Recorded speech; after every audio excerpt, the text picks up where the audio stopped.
The first thing Vincenzo Montella did when he took over Sevilla in January was put Steven Nzonzi back in the team. The former Blackburn and Stoke midfielder who had been a revelation at Sevilla until falling out with the previous coach paid his Italian manager back with interest on Tuesday night at Old Trafford. The only problem for Sevilla now is that he will be back on the radar of most of Europe's big clubs after one of the best performances of the last 16. Sevilla had everything United lacked because they had Nzonzi, a midfield organizer capable of turning defense into attack. A player with the ability to put out the fires in midfield but also to light the fuse for his teammates further forward. When he is on his game, that huge stride of his takes him effortlessly all over the pitch, and he was mightily on his game on Tuesday night. Nzonzi almost moved last summer.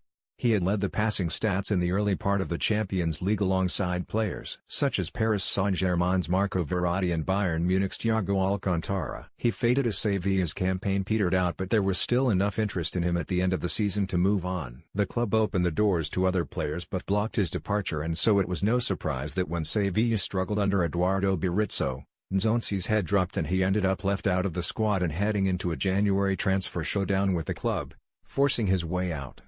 Supporters who were upset at his attitude and would have gladly pushed him out of the club 2 months ago wanted to lift him shoulder high out of Old Trafford after he reigned supreme last night. It was Manchester United who had the £89 million midfielder, but Paul Pogba started on the bench and made no impact when he came on in the second half. It was the man who honed his skills under the likes of Mark Hughes and Sam Allardyce in England that dominated. Would he go back, leaving behind the Sevilla good life? Sportsmail asked him in an interview last February. His reply was pretty emphatic. "As a footballer, the most important thing is the challenge," he said. "You are not on holiday. If it were just about the weather, I would go and play in Miami. It's a short career, and if you get the right challenge, then you take it. You get plenty of years of sunshine after you retire."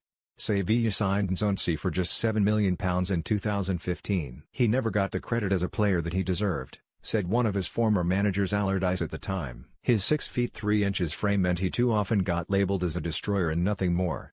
He credits Hughes with seeing more in him. He says England improved him as a player. The speed of the game made him think quicker to make up for his lack of pace. He has been likened to Patrick Vieira, more for that long stride than anything else. He thinks the French international was more physical. "There is not a great deal of room in the French midfield, but a few more performances like Tuesday night's and a call-up for Russia would not be completely out of the question." 12 months ago Nzonzi was being tipped for an international cap and was on Pep Guardiola's Manchester City radar. He finally made it big in Manchester, but not as he was expecting. Sevilla's victory was an extraordinary one. 5 teams have put 5 goals past Sevilla this season, and yet Manchester United couldn't manage a single goal over 180 minutes against them. Sevilla have scored half as many goals in La Liga as leaders Barcelona. The odds were stacked against them, but with Nzonzi majestic, they pulled off the surprise of the knockout stage so far and made it to the quarterfinals for the first time in their history. Everyone at Sevilla is glad he stayed. Even if last night's showing increases the chances that he will leave in the summer. They might have to let him go this time.